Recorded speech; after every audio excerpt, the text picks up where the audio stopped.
What a pleasant surprise this one is. This premiered after Superman and Lois. This is not going to be a minute long. Um, I don't know. Well, she's awfully cute, isn't she? She is cute. She doesn't need the glasses, but there's a lot going into this. Now, this was if we're looking at this photo right now, this is going to be non-spoiler. And when we see the comic book designed by Brian Michael Bendis, or actually he's the writer, but when we see the Brian Michael Bendis comic book cover, then we'll get into spoilers. But this is a new show by CW. Of course, there's young, hot people, kind of hot for each other. There's bisexuality, homosexuality, regular sexuality. There's all kinds of things going on. It's 2022, okay? And nobody's wearing masks, though. That's nice. So this is a nice show. It kind of reminds me of Heroes. It reminds me of Joan of Arc. And it's the show that I think Powerless tried to be, the one with Vanessa Hudgens. So that one, Powerless was a cute show, but it didn't have a real good focus. It was just too over the top at times. And I kind of liked it, but it's kind of just wasn't the show that it should have been. It started out as an insurance company. It was basically, Powerless was set in the DC universe, not DCEU, maybe the Joss Whedon verse, who knows, or the CW. And so it was an insurance company, then it turned to a show business or high tech, not even show business, a high tech laboratory for superheroes, I guess, or supervillains. So much like that, Naomi is a comic book character that seems to exist alongside maybe Vertigo characters and Helix characters like Sandman, Death, Jonah Hex. Like she's there, but she's not really hanging out with the other superheroes. Even though I think that happens in issue 2. I don't know much about what her involvement is, but that she somehow has these powers for some reason. And it's about her finding herself. This is kind of a coming of age story. We've seen so many of them. It's trying to push a little bit of politics, but it doesn't get annoying. There are characters she meets that impede her judgment as to who, when she starts out in this show, she's very sure of herself. In fact, the first few minutes of this episode remind me of when, the Drew Carey show, the Drew Carey character, the fictional Drew Carey, when he has these snappy comebacks and snappy dialogue and this momentum of back and forth, to get the dialogue going, right?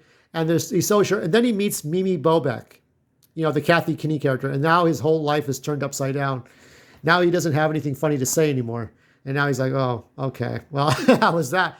So when something happens to Naomi, she suddenly doesn't have the snappy dialogue and she's not so sure of herself. Now she takes, instead of taking 2 steps forward, she takes 10 steps back and she has to understand what's happened to her.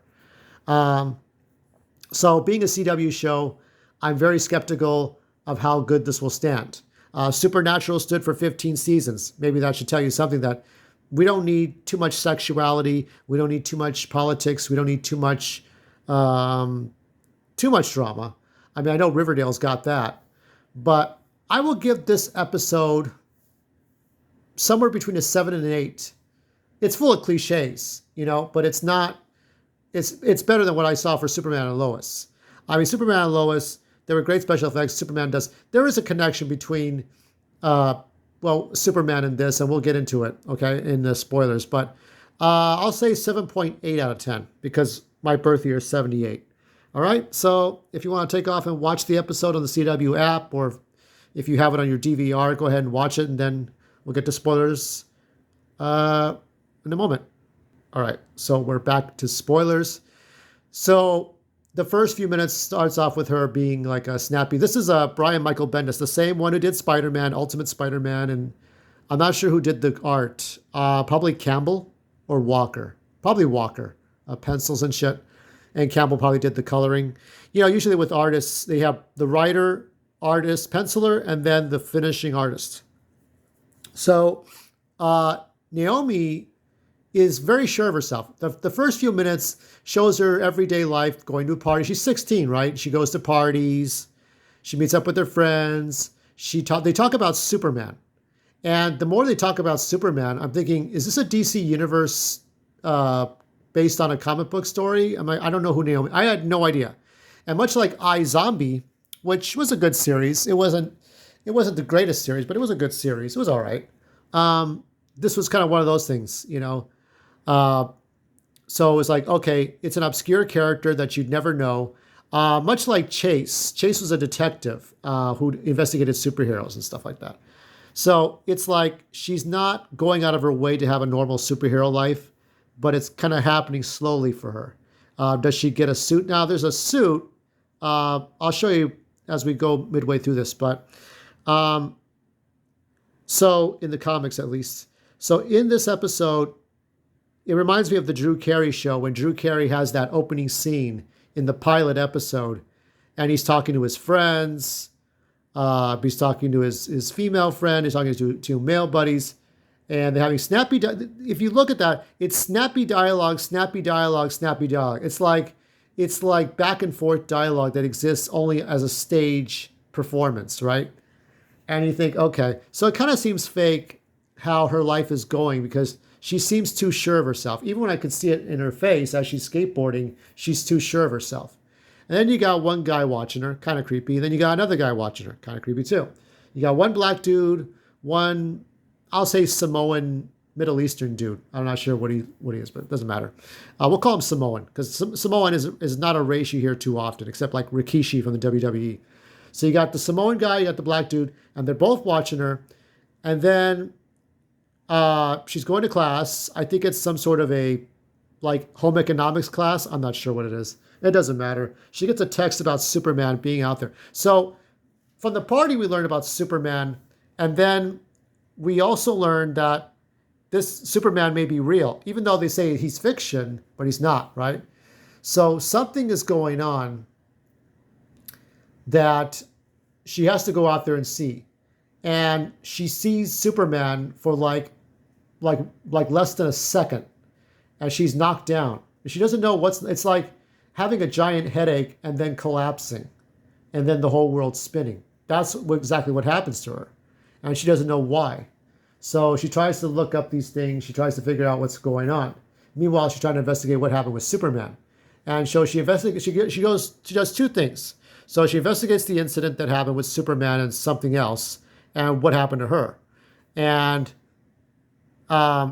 it's at that point that she starts to ask questions. She finds out Superman's fighting some big blue dude, doesn't know what's going on, describes the fight, and that Superman. We get a glimpse of a CGI Superman for a little bit, and that's about it.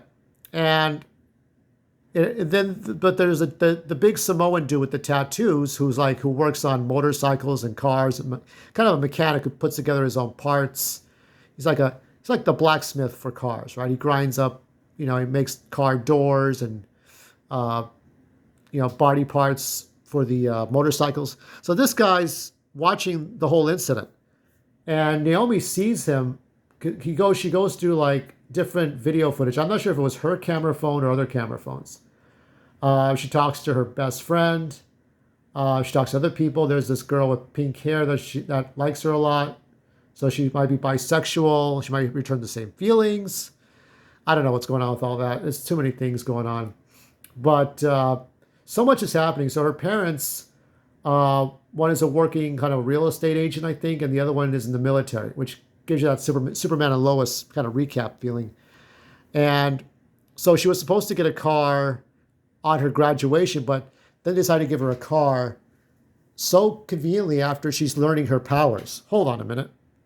Okay, image back on. So we have that's a costume, Naomi, with members of the Young Justice or the Teen Titans, I guess. It's like something's related here, but I don't know this comic book arc if my life betted on it. I couldn't tell you. Somebody will know. Somebody will write it in the comments section what this is all about.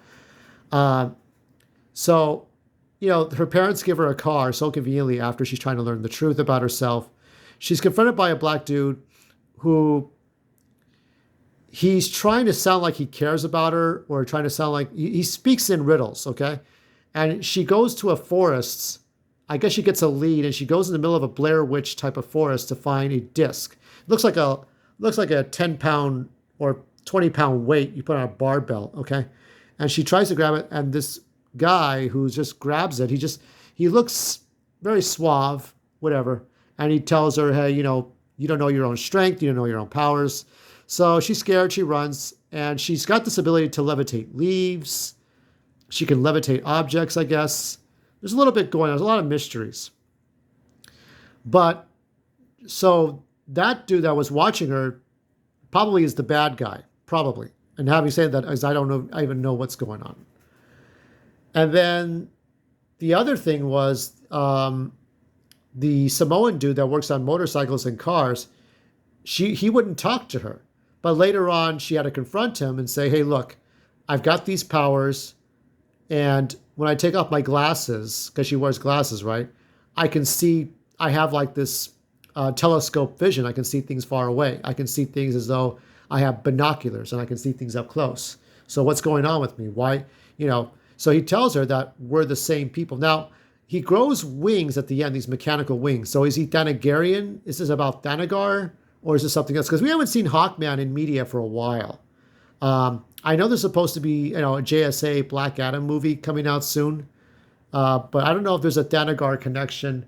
Again, if this is something that's in the comic books, I have no clue. I go by my DC Universe brain and try to remember if I could remember the Metal Men, I could probably remember certain other characters that are not necessarily Robin or Wonder Girl or Impulse or Superboy or Superman or Batman.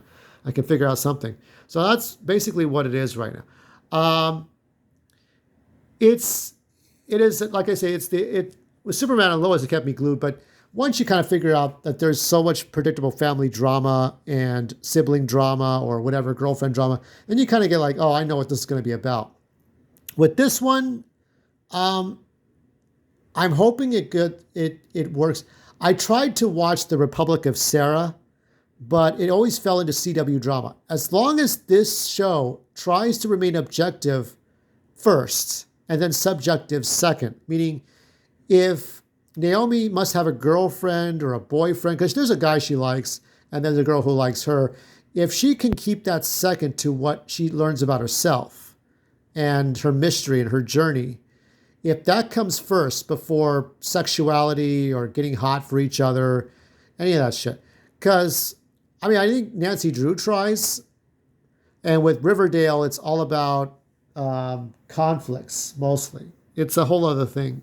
I understand it, but then I want it to be that she's really going on a journey.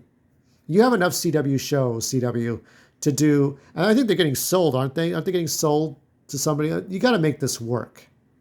Make this work. Make it objective. Yes, if there has to be young, hot, sexy people with their shirts off, but make that second. That's all I can say. 7.8 out of 10. And if it gets better by next week, I'll see about reviewing this next week.